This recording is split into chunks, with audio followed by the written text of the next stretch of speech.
Hello, everybody. Welcome to Learning Launch. And today we are going to study the next part of the Unit 1. In the last video, we have covered the environment part, and today we start from the part ecosystem.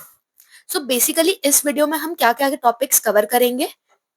Ecosystem की definition, types of ecosystem, structure of ecosystem, food chain, food web, ecological pyramid, balanced ecosystem, effects of human activities such as food, shelter, housing, agriculture, industry, mining, transportation और economic and social security on environment.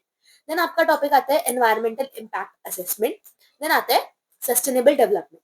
तो ये जो topics हैं ये सारे topics हम आज की वीडियो में कवर करेंगे. जो भी ये एनवायरमेंट वाले टॉपिक्स थे, जितने भी ये टॉपिक्स है, definition of environment, types of environment, ये सब मैं लास्ट वीडियो में कवर कर चुकी हूँ. Okay, so let's start with the ecosystem part.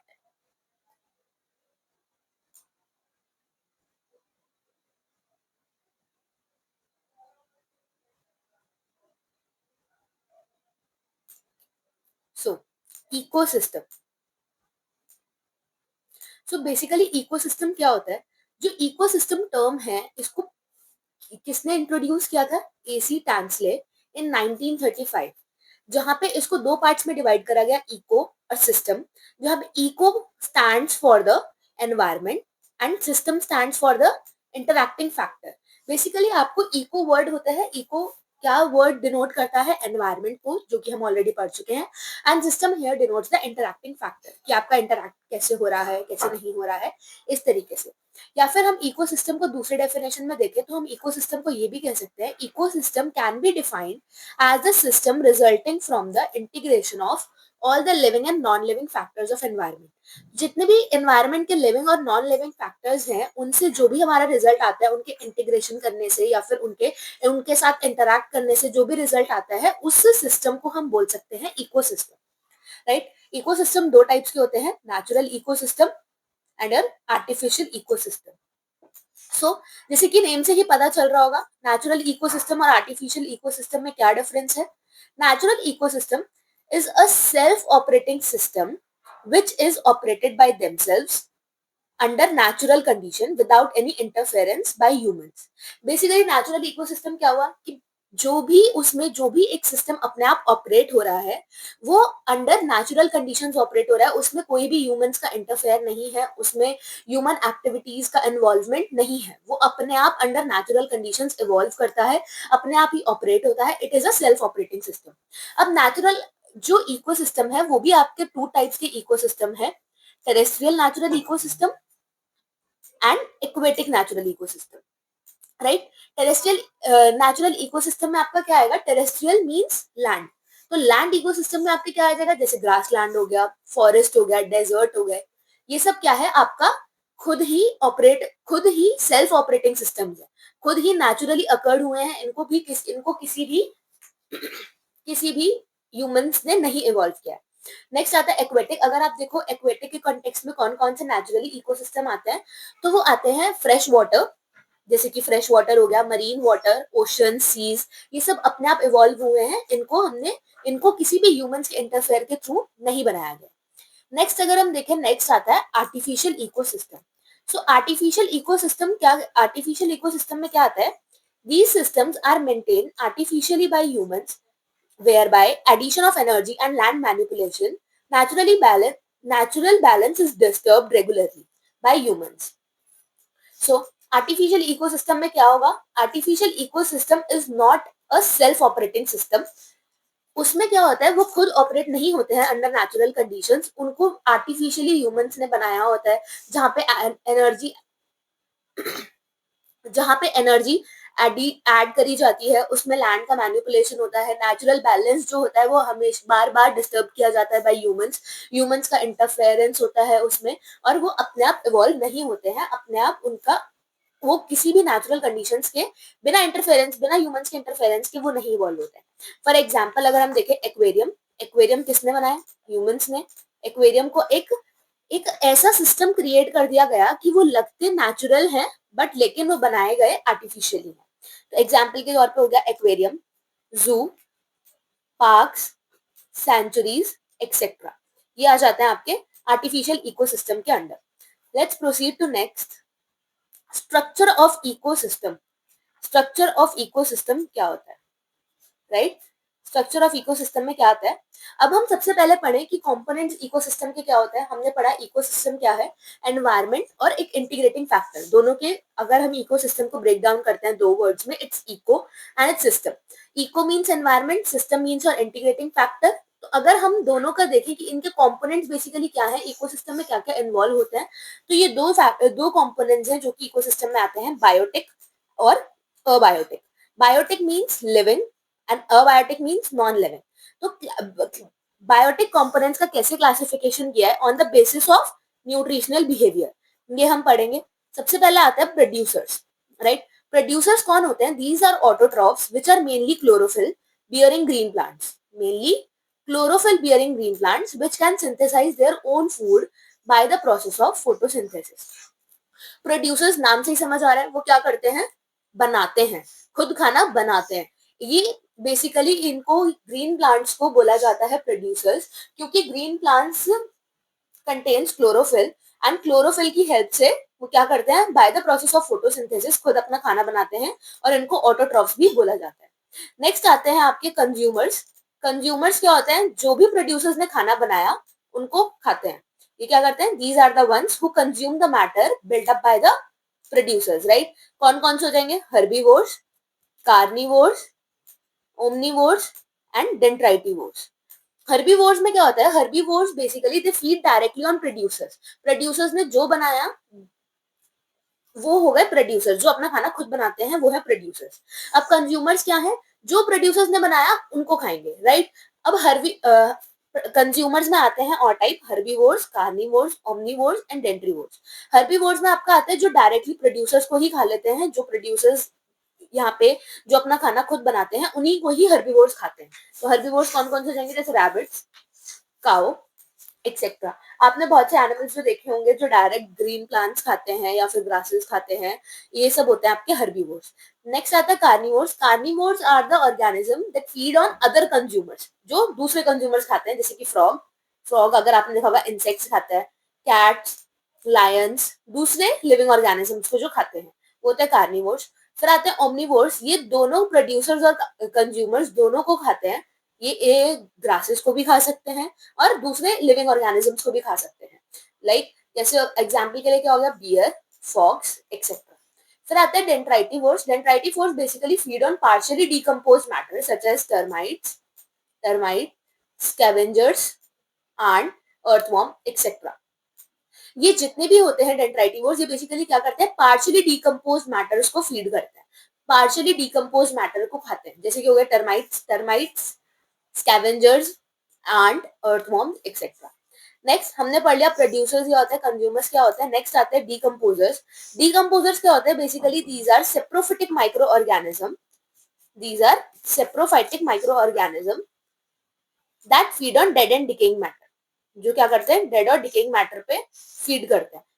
जैसे कि एग्जाम्पल के लिए क्या हो गया, एल्गे, फंजाई, ये आपके हो गए डीकम्पोजर्स।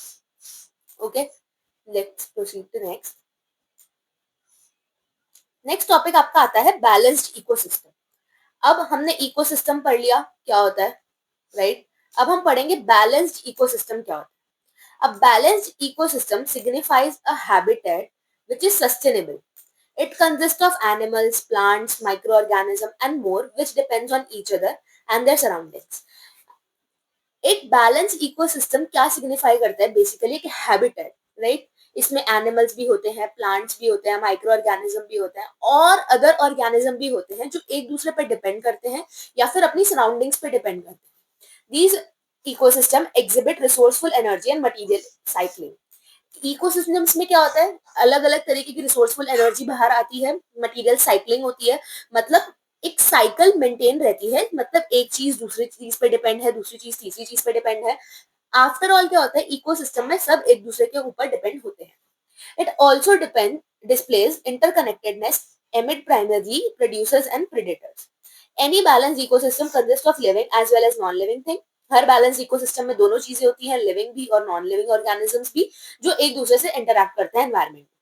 नेक्स्ट आता है the non living features which are also called the abiotic factors. अभी मैंने बताया था कि अबायोटिक कौन से होते हैं, non living features, right. Non living features को बायोटिक अबायोटिक फैक्टर्स भी बोलते हैं, जैसे कि उनमें क्या क्या कंसिस्ट करेगा, sunlight, temperature, soil, precipitation, landscape, moisture और भी काफी कुछ।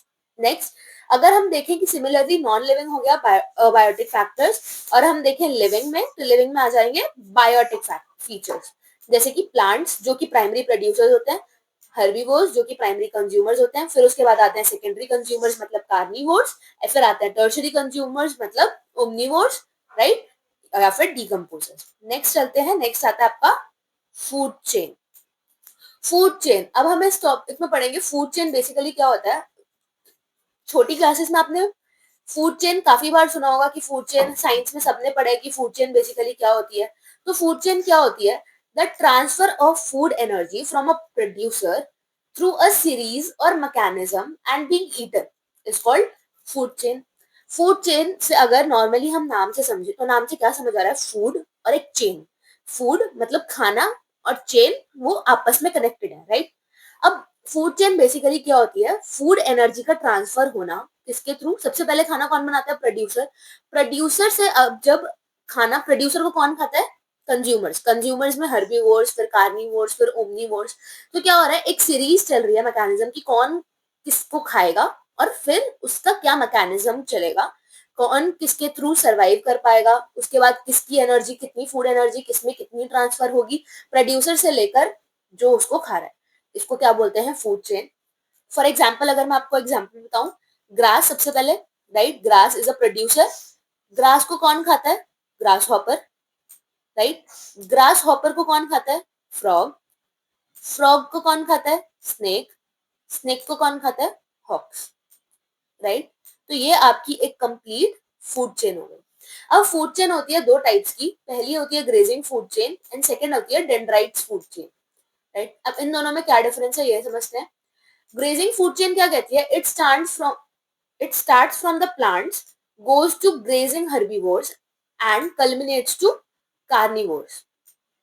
अब इसमें क्या होता है, ग्रेजिंग फूड चेन में प्लांट से स्टार्ट करती है और ग्रेजिंग हर्बीवोर्स तक जाती है। ग्रेजिंग मतलब क्या होता है, वो जो हर्बीवोर्स आपके एनिमल्स होते हैं जो घास फूस खाते हैं, इन सबको बोलते हैं हर्बीवोर्स, और ये ग्रेज करते हैं। और लास्ट में कहा जाता है कार्निवोर्स पे, राइट, क्योंकि कार्निवोर्स को कौन खा लेता है, herbivores. The chain thus depends on autotrophic captured energy and transferred towards carnivores। अब क्या हुआ, जो हमारी ग्रास थी, ग्रास ने जो खाना बनाया फूड, उसके अंदर जो एनर्जी थी उसको किसने खाया, हर्बीवोर्स ने। उसमें से कुछ फूड एनर्जी गई होगी हर्बीवोर्स में, फिर हर्बीवोर्स को खाया कार्निवोर्स में, हर्बीवोर्स में जितनी एनर्जी गई थी उसका कुछ परसेंट गया होगा कार्निवोर्स में, राइट। ऐसे एनर्जी कैप्चर हुई और फिर देन ट्रांसफर हुई कार्निवोर्स को। एग्जाम्पल के लिए आप क्या कह सकते हैं, ग्रास। ग्रास को किसने खाया, रैबिट। रैबिट को किसने खाया, फॉक्स ने, राइट।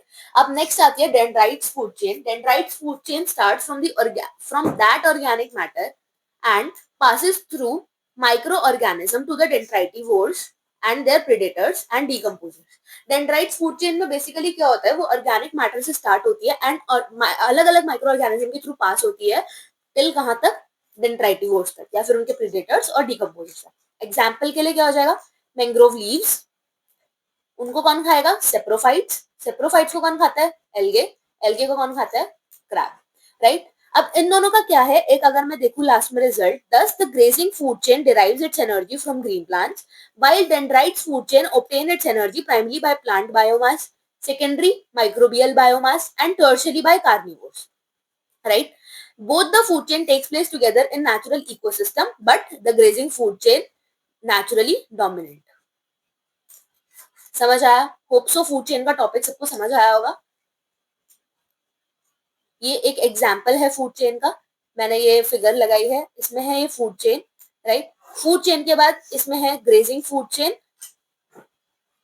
फिर है डेंड्राइटस फूड चेन, फिर है parasite food chain, right. Grazing में टेरेस्ट्रियल और एक्वेटिक, एक्वेटिक में मरीन और फ्रेश वाटर में स्टैंडिंग वाटर और रनिंग वाटर, ये आप देख सकते हैं। नेक्स्ट आपका टॉपिक आता है फूड वेब। अभी हमने पढ़ा फूड चेन, चेन थी एक सिंगल चेन जो आपस में एक दूसरे से कनेक्टेड, राइट। एक दूसरे पे जाएगा, दूसरे तीसरे पे जाएगा, तीसरा चौथे पे जाएगा, ये थी फूड चेन। फूड वेब का मतलब क्या हुआ, फूड इज खाना एंड वेब अगर हम देखें, वेब किसको बोलते हैं हम, जाल को, राइट। तो food chain in ecosystem are rarely found to operate in isolated linear sequence.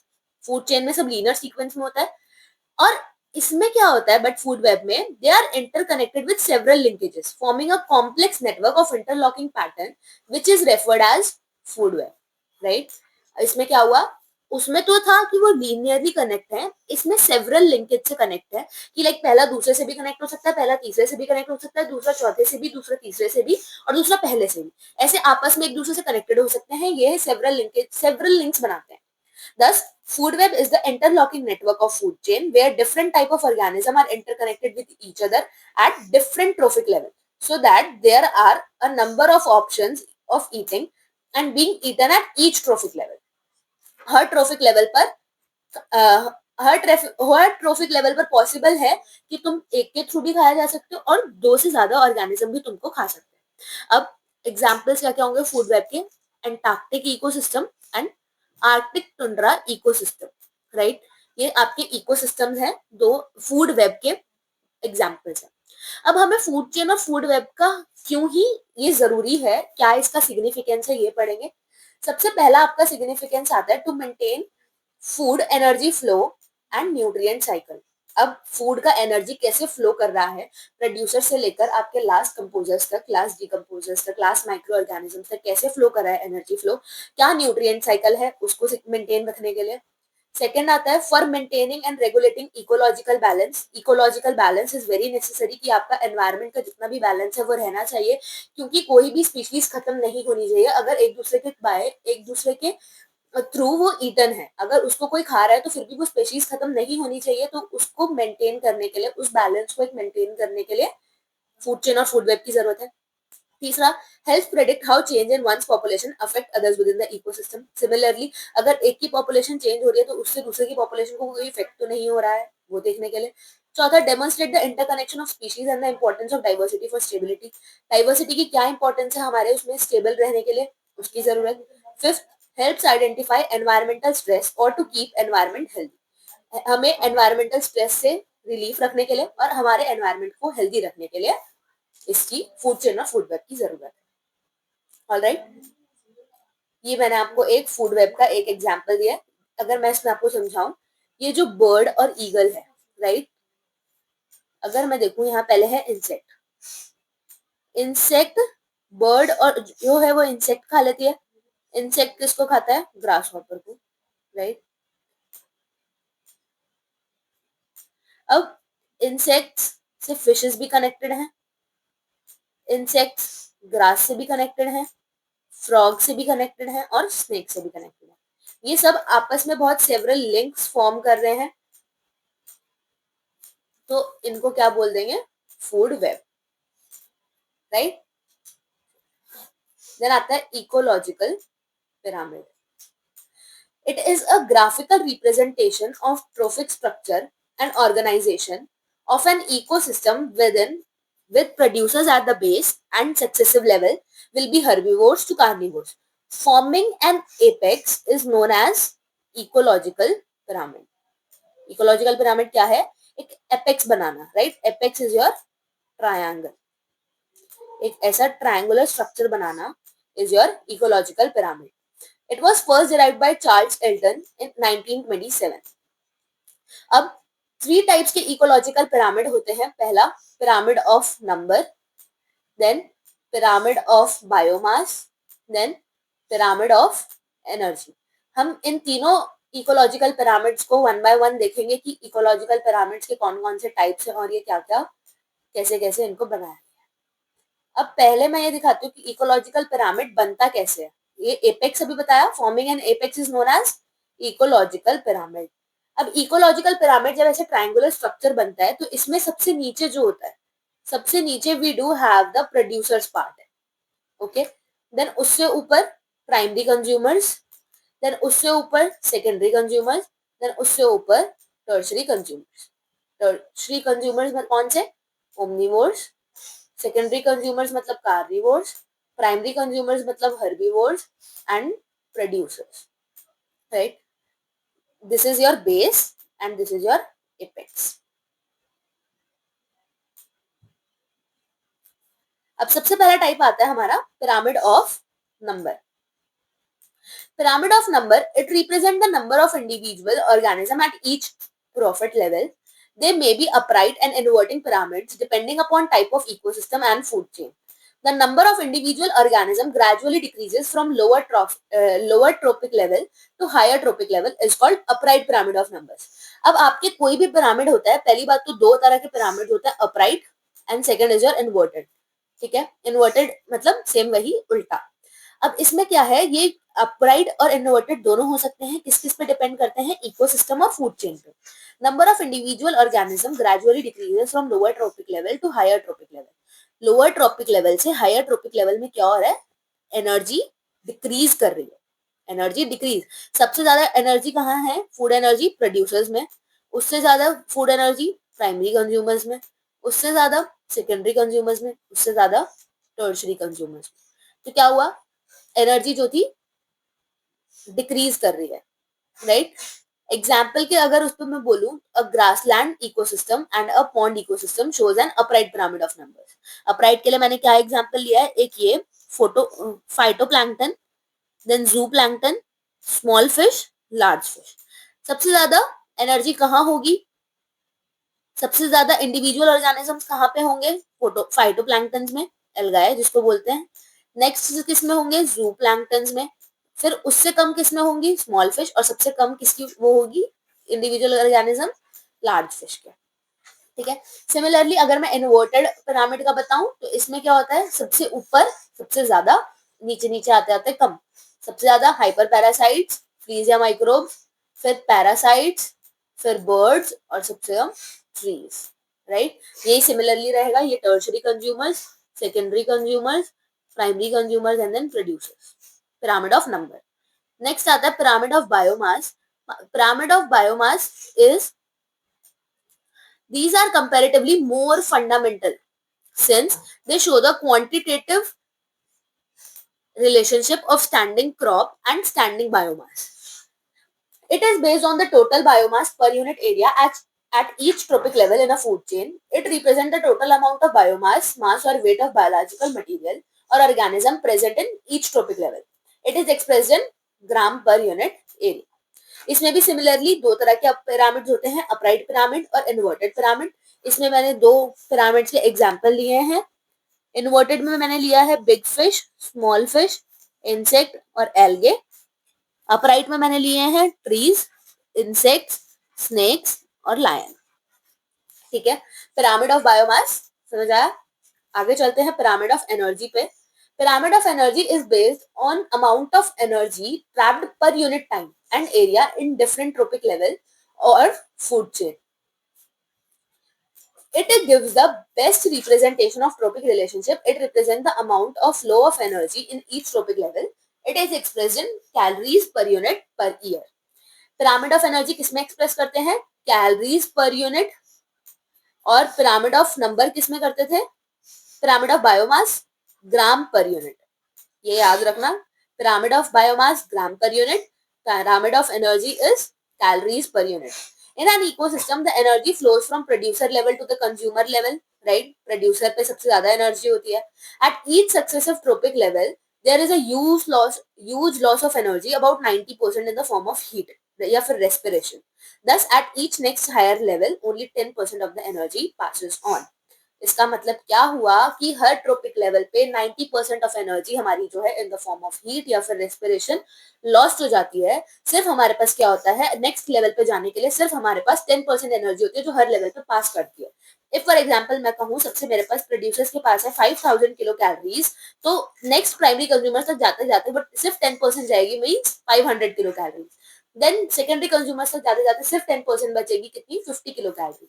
Then next percent पे जाते जाते कितनी बचेगी? सिर्फ 10%, मतलब 5 किलो कैलोरी. राइट. इसको सिर्फ हमेशा ये पिरामिड ऑफ एनर्जी जो है इज ऑलवेज अपराइट. ये हमेशा अपराइट रहता है, इसमें इन्वर्टेड नहीं होता है. ठीक है. Let's move to next. Effects of human activities on environment. हम एनवायरनमेंट पढ़ चुके हैं, एनवायरनमेंट क्या होता है ये सब हमने लास्ट वीडियो में भी डिस्कस कर लिया, इकोसिस्टम क्या होता है ये हमने अभी डिस्कस किया है। अब ह्यूमन की ऐसी कौन सी एक्टिविटीज है जिनसे एनवायरनमेंट पे बहुत इफेक्ट पड़ रहा है, कौन कौन सी ऐसी एक्टिविटीज हैं? Humans are involved about 40,000 years ago on the 4.5 billion old Earth, where in the initial of 1,000 years, human population was small and the man was basically a hunter-gatherer with limited requirements and his interference with natural cycle and environmental harmony was negligible. However, with the development of agricultural activities followed by industrial revolution, there were tremendous changes in the population size of human being along with rise in quality and living standards. While early human societies used to consume much less resources with the increase of industrial area. Consumerism has shown an exponential rise. It has been related both increase in population size, right? Increase in our demands due to change in lifestyle. In the modern societies, our needs have manipulated and so consumerism of resources have multiplied. अब basically human की ऐसी कौन कौन सी activities हैं जो कि environment पे बहुत ज्यादा इफेक्ट कर रही हैं? सबसे पहला जो इफेक्ट है इट इज ओवर पॉपुलेशन। आज के टाइम में जो ही पॉपुलेशन बहुत ही ट्रेमेंडस चेंजेस से बढ़ रही है, ह्यूमन बींग्स की बहुत ज्यादा पॉपुलेशन साइज बढ़ता जा रहा है, उसकी वजह से हमारे पास सबसे पहले क्या हमारी प्रॉब्लम आ रही है कि जितना पॉपुलेशन साइज इंक्रीज हो रहा है हर ईयर बाय ईयर, जितने लोग न्यू पीपल्स एड ऑन हो रहे हैं, उनकी नीड्स को सेटिस्फाई करने के लिए, उनकी कंडीशंस को, उनकी नीड्स को पूरा करने के लिए, उनके लिविंग स्टैंडर्ड्स का ध्यान रखने के लिए क्या करना हो रहा है, हमारे रिसोर्सेज यूज हो रहे हैं बहुत ज्यादा, और इतने ज्यादा चेंजेस आ रहे हैं कि इतनी ज्यादा इंडस्ट्रियल रेवोल्यूशन हो रहे हैं, उतना ही एग्रीकल्चरल ग्रोथ चाहिए जितने ज्यादा पॉपुलेशन हो रहा है। अब इसकी वजह से क्या हो रहा है कि कंज्यूमरिज्म ज्यादा हो गया, हमारी डिमांड ज्यादा बढ़ गई है हमारा लाइफस्टाइल चेंज होने की वजह से। तो इस वजह से क्या हो रहा है कि जितने ज्यादा लोग हो रहे हैं उतनी वजह से उतने ही ज्यादा हमारे रिसोर्सेज कंज्यूम हो रहे हैं, और जितने पहले कंज्यूम होते थे रिसोर्सेज उससे कहीं गुना ज्यादा अब के टाइम में होने लगे हैं due to over population, due to increase in our demands. Okay, अब मेजर एस्पेक्ट्स कौन कौन से हैं किनकी वजह से ह्यूमन एक्टिविटीज इफेक्ट कर रही हैं एनवायरनमेंट को? सबसे पहला आता है बेसिक, मतलब बेसिक नीड क्या है एक ह्यूमन की?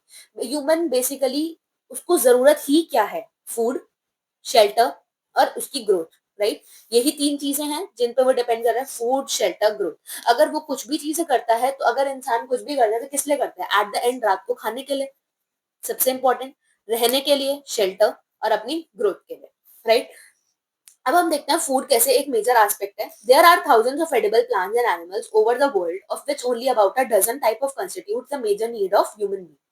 With the increase in demand of crop has increased the rate of stress on our land resources. As a result, forests have been cleared to create agricultural land. अब क्या हो रहा है? For food, food के लिए जितने ज्यादा population हो रहा है उतने ज्यादा क्या करने पड़ रहे हैं? उतने ही ज्यादा अब पॉपुलेशन है, सबको खाने की जरूरत है, सबकी खाने की डिमांड पूरी करनी है। उन खाने की डिमांड पूरी करने के लिए प्रेशर किस पे आया? एग्रीकल्चरल ग्रोथ पे। एग्रीकल्चरल ग्रोथ पे इतना ज्यादा प्रेशर आ गया है कि सबको खाने की उनकी पूरी करने के लिए हाई यील्डिंग वेराइटीज को यूज किया जा रहा है, जिसकी वजह से क्या हो रहा है? सॉइल की फर्टिलिटी खत्म होती जा रही है, सॉइल का जो स्टेबल स्ट्रक्चर है वो खत्म होता जा रहा है, और इसकी वजह से हमारा बहुत ज्यादा रेट ऑफ स्ट्रेस हमारे लैंड रिसोर्सेज पे बढ़ गया है। और forest have been clear to create agricultural land. अब क्या करना है? ज्यादा से ज्यादा हमें खेती करनी है, ज्यादा से ज्यादा एग्रीकल्चरल के लिए एग्रीकल्चर करना है। एग्रीकल्चरल के लिए हमें क्या चाहिए? एग्रीकल्चर कहाँ पे होगा? लैंड पे। अब ज्यादा से ज्यादा हमें लैंड चाहिए, हमें क्रॉप्स ग्रो करने के लिए, हमें कंडीशन नीड्स को सेटिस्फाई करने के लिए क्या ज्यादा से ज्यादा लैंड चाहिए होगी। अब ज्यादा से ज्यादा लैंड चाहिए तो लैंड कहाँ से आएगी? फॉरेस्ट एरिया को क्लियर करा जा रहा है, डिफॉरेस्टेशन बहुत लार्ज स्केल पे किया जा रहा है, जिसकी वजह से लैंड, ताकि वो जो लैंड है वो यूज किया जाए एग्रीकल्चर ग्रोथ पे। प्लस शेल्टर के लिए भी वही सेम चीज है, जितना ज्यादा अगर हमें शेल्टर, रहने के लिए जगह चाहिए, अगर हमारे पास रहने के लिए जितने ज्यादा लोग होंगे उतनी ज्यादा रहने की जगह चाहिए। रहने के लिए जगह नहीं है तो क्या करेंगे लोग? फॉरेस्ट एरिया को कट करेंगे, जो वहां पे लैंड होगा वहां पे रहने के लिए जगह बना जा रही है।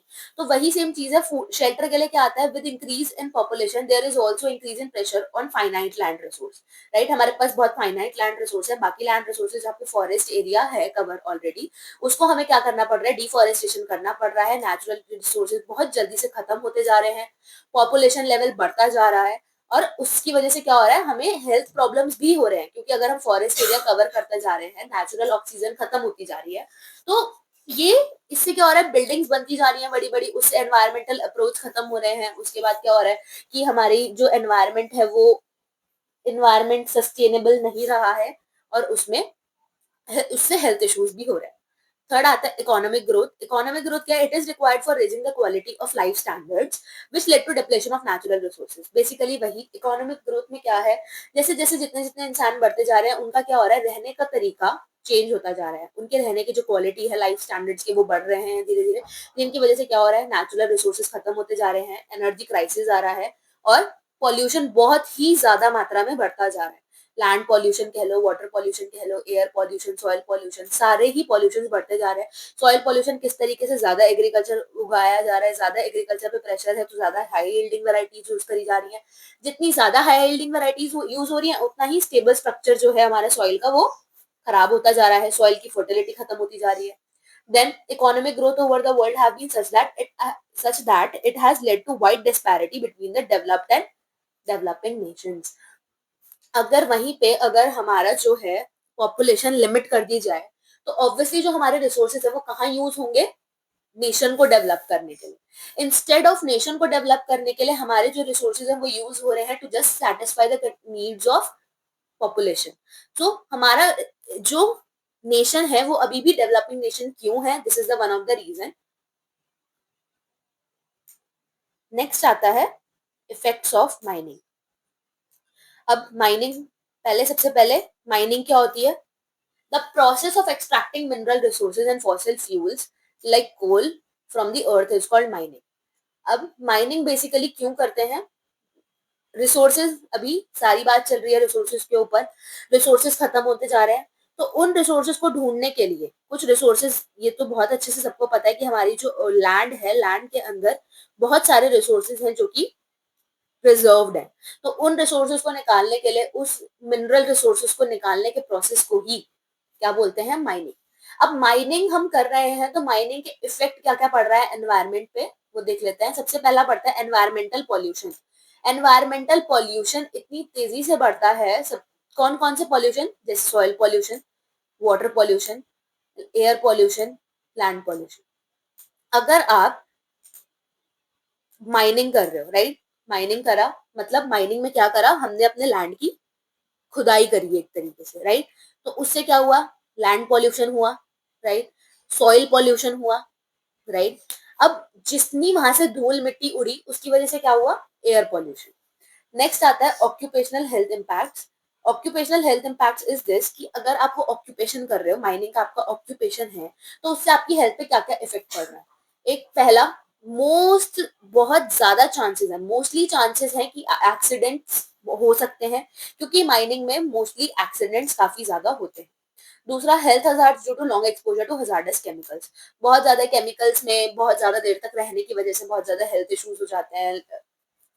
तो ये हो गए ऑक्यूपेशनल इम्पैक्ट। नेक्स्ट आते हैं इकोलॉजिकल इम्पैक्ट। इकोलॉजिकल इम्पैक्ट मतलब एनवायरमेंट को कौन कौन से हमारे इम्पैक्ट पड़ रहे हैं, हमारे इकोसिस्टम पे कौन कौन से इम्पैक्ट पड़ रहे हैं। पहला, डिफॉरेस्टेशन एंड डीवेजिटेशन। दूसरा, loss of flora and fauna. तीसरा, इकोसिस्टम डिग्रेडेशन। हमारा इकोसिस्टम तेजी से डिग्रेड होता जा रहा है, डिफॉरेस्टेशन बहुत ज्यादा अमाउंट में हो रहा है, क्योंकि अगर माइनिंग करनी है तो हमें क्लियर लैंड चाहिए। क्लियर लैंड अगर उसके ऊपर फॉरेस्ट रिसोर्सेज है तो उनको डिफॉरेस्टेशन किया जा रहा है, डीवेजिटेशन किया जा रहा है। लॉस हो रहा है हमारा फ्लोरा और फोना का, मतलब फ्लोरा प्लांट स्पीशीज, फोना एनिमल स्पीशीज, इनका भी लॉस होता जा रहा है। देन आपके आता है फिजिकल इम्पैक्ट्स। फिजिकल इम्पैक्ट्स में आता है landslides, underground fires, landscape destruction, soil erosion. अब फिजिकल इम्पैक्ट कौन कौन से पड़ रहे हैं, अगर हमने माइनिंग करी, सॉइल इरोजन हो रहा है, राइट, मोस्ट प्रोबेबली है कि लैंडस्लाइड्स हो सकते हैं। तीसरा, अंडरग्राउंड फायर्स हो सकते हैं। चौथा, लैंडस्केप डिस्ट्रक्शन, डिस्ट्रक्शन भी बहुत ज्यादा होता है। फिर आते हैं पॉजिटिव सोशियो इकोनॉमिक इम्पैक्ट। इसमें क्या है, पॉजिटिव सोशियो इकोनॉमिक इम्पैक्ट में क्या आता है, सबसे पहला एम्प्लॉयमेंट, दूसरा आता है इंफ्रास्ट्रक्चर फैसिलिटीज, फिर आता है इकोनॉमिक गेन्स। ठीक है। नेक्स्ट आता है नेगेटिव सोशियो इकोनॉमिक इम्पैक्ट। इसमें ये आते हैं encroachment and evacuation, resettlement and rehabilitation issues. ये कौन कौन से इश्यूज हैं हमारे, ये हम देखते हैं कि पॉजिटिव सोशियो इकोनॉमिक इम्पैक्ट तो हमें समझ आ गया। हम देखते हैं कि एंक्रोचमेंट और इवैक्यूएशन क्या होता है। अब देखते हैं,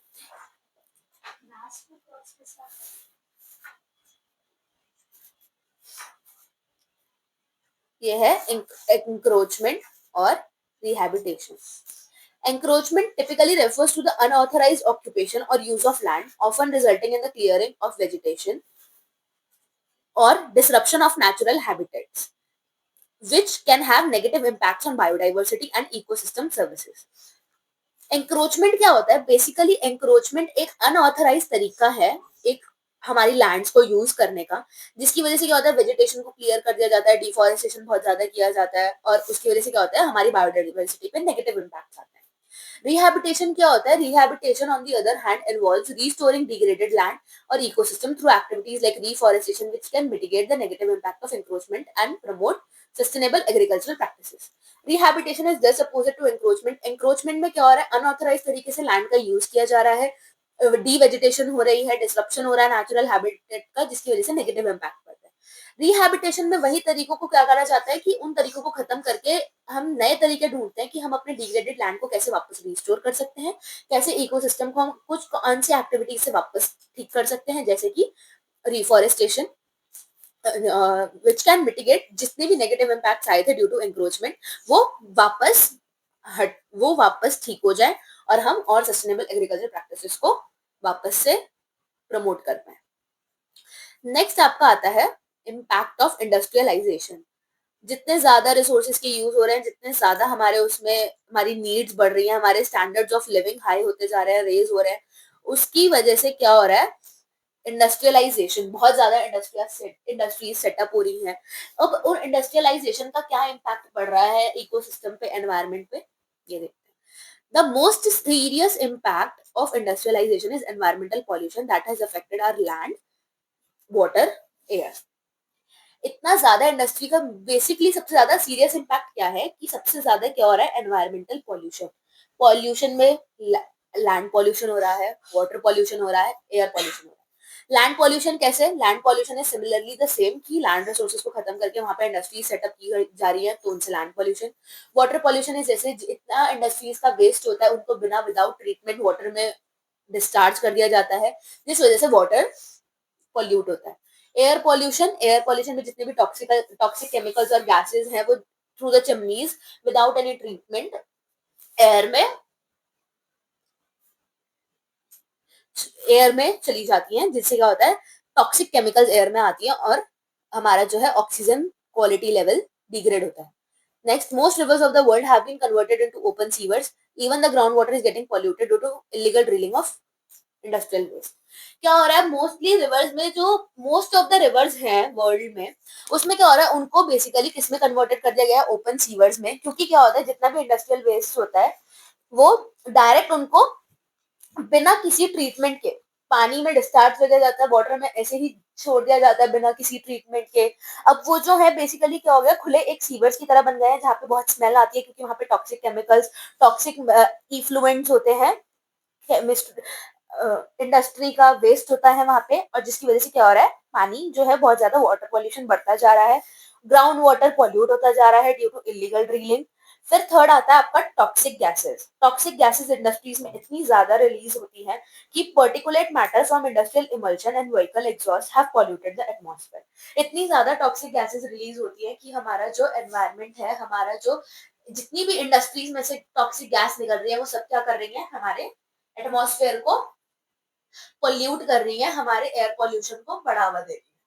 नेक्स्ट आता है release of greenhouse gases into the atmosphere has enhanced global warming and release of CFCs which is responsible for depletion of ozone layer. इतनी ज्यादा ग्रीन हाउस गैसेज रिलीज कर दी जाती है एटमॉस्फेयर में कि जिसकी वजह से ग्लोबल वार्मिंग बढ़ती जा रही है, ओजोन लेयर डिप्लीट होती जा रही है. क्यों? क्योंकि क्लोरोफ्लोरोकार्बन सीएफसीज का इतना ज्यादा रिलीज हो रहा है, जिसकी वजह से ओजोन लेयर खत्म होती जा रही है. इफ अगर ओजोन लेयर डिप्लीट होती है तो क्या होगा?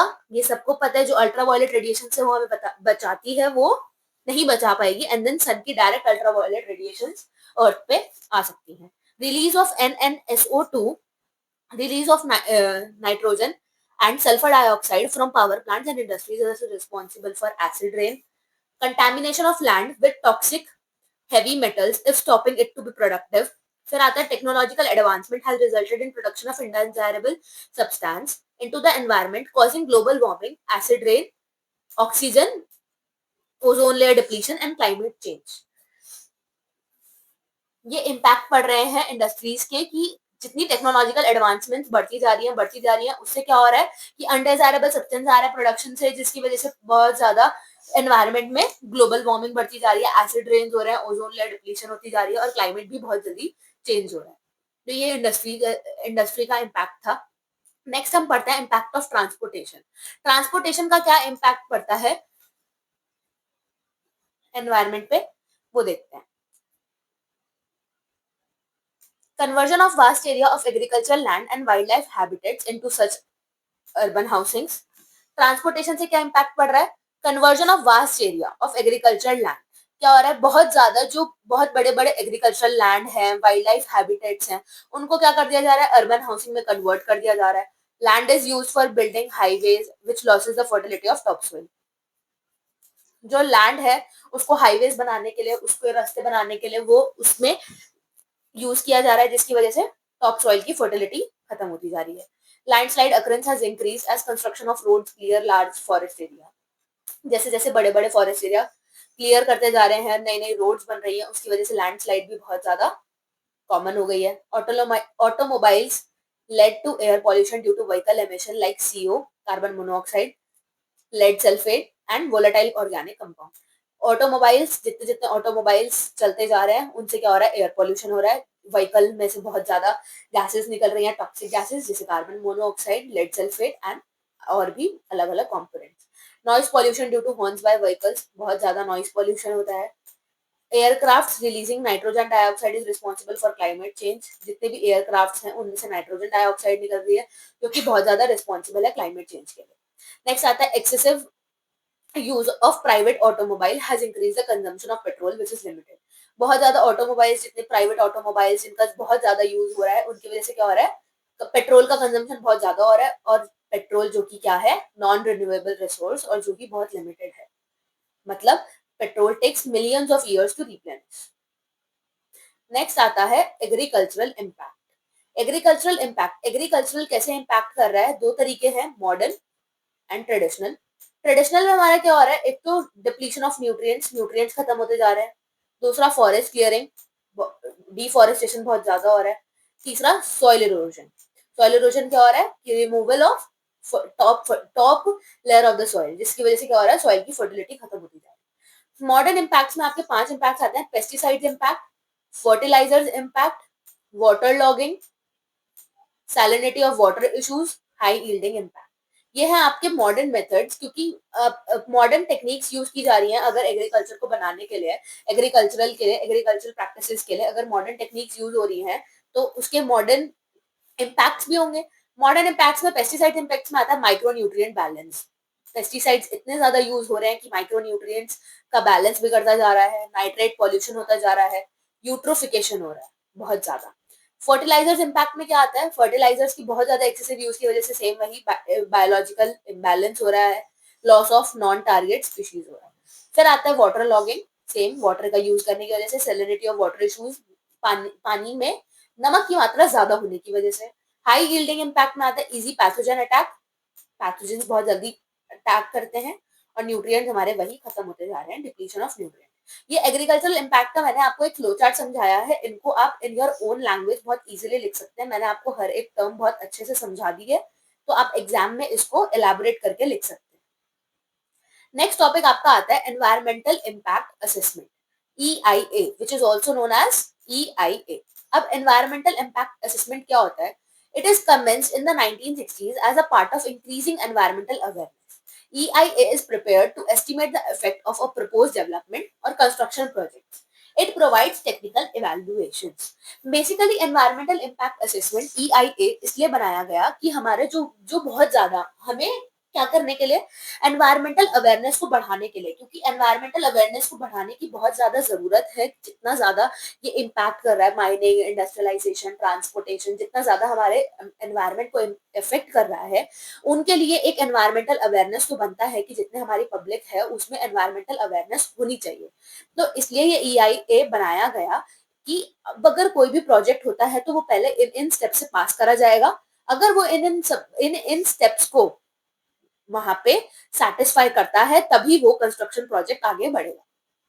This include analysis of the project, is impact on air, उस प्रोजेक्ट का एयर पे क्या इम्पैक्ट है, वाटर पे क्या इम्पैक्ट है, सॉइल पे क्या इम्पैक्ट है, नॉइस पॉल्यूशन है या नहीं है, बायोडाइवर्सिटी अमंग अदर फैक्टर्स, ये सारी चीजें इन स्टेप्स में चेक करी जाती है।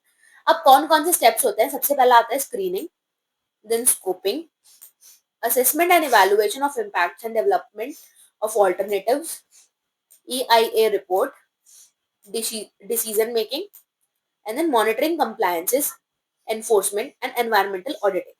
इसमें क्या होता है, सबसे पहले आता है स्क्रीनिंग। इसमें क्या होता है, which project needs a full और partial assessment study is decided in this stage. Basically screening वाले प्रोसेस में ये देखा जाता है कि आपका जो भी आप पूरा प्रोजेक्ट सेटअप करना चाहते हो, वो उसमें क्या क्या आप करना चाहते हो, उसमें आपने कितनी स्टडी करी है उसको लेकर, उसमें क्या क्या कहाँ से कहाँ तक कितनी रेंज चाहिए वो। देन नेक्स्ट आता है आपका scoping, which impacts are necessary to be assessed if decided in this stage while doing so. Illegal requirements, international conventions, expert knowledge and public engagement are also considered. Scoping देखी जाती है कि आपके जो project आप सेटअप कर रहे हो उसका स्कोप क्या है, अगर वो जरूरी है या नहीं है। ये इसी स्टेज में डिसाइड कर दिया जाता है कि इसका कोई स्कोप है भी, ये जरूरी है भी या नहीं है। देन आता है assessment and evaluation of impacts and development of alternative. Environmental impact of the proposed projects are analyzed and light is thrown upon the alternatives present to such products. देखा जाता है कि उसमें कोई चीजें जो हमने यूज करी हैं, जो उसकी जगह पे कोई और ऑल्टरनेटिव तो नहीं यूज किया जा सकता जो कि और ज्यादा इको फ्रेंडली है और ज्यादा एनवायरनमेंट को कम कम अफेक्ट करेगा, ये सब चेक करा जाता है। देन एक बनती है आपकी EIA रिपोर्ट, जिसको एनवायरमेंटल इम्पैक्ट स्टेटमेंट भी बोला जाता है। ये एक मैनेजमेंट प्लान होता है जिसमें क्या होता है, नॉन टेक्निकल बेसिकली आपकी समरी होती है पूरे प्रोजेक्ट की, जो बनाई जाती है कि जनरल पब्लिक मतलब इस स्टेज में क्या क्या हमारा हो रहा है, तो इस स्टेज में EIA रिपोर्ट में एक आपकी पूरी फुल रिपोर्ट रेडी होती है। Then आता है decision making. The fate of the project is decided whether the project is to be given approval or not, and if it is to be given under such conditions.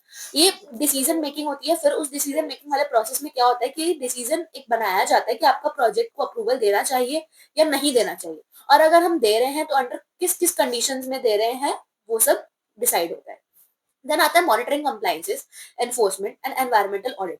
इसमें क्या होता है, जब आपका प्रोजेक्ट सेटअप हो गया, आपका project लग चुका है, अब आपको जो जो कंडीशंस दी थी बाद में मॉनिटर होती है कि जो जो कंडीशंस आपको बोली गई थी, जो जो इम्पैक्ट्स नहीं होने चाहिए थे, क्या क्या वो आप लोग फॉलो कर रहे हो as per the environmental management plan. ये था आपका एनवायरमेंटल इम्पैक्ट असेसमेंट। नेक्स्ट आपका आता है सस्टेनेबल डेवलपमेंट। सस्टेनेबल डेवलपमेंट में क्या है, it is a way of melting the current generation's need without compromising the ability of future generation to meet their own needs. It's about finding a balance between economic growth, environmental protection and social well-being.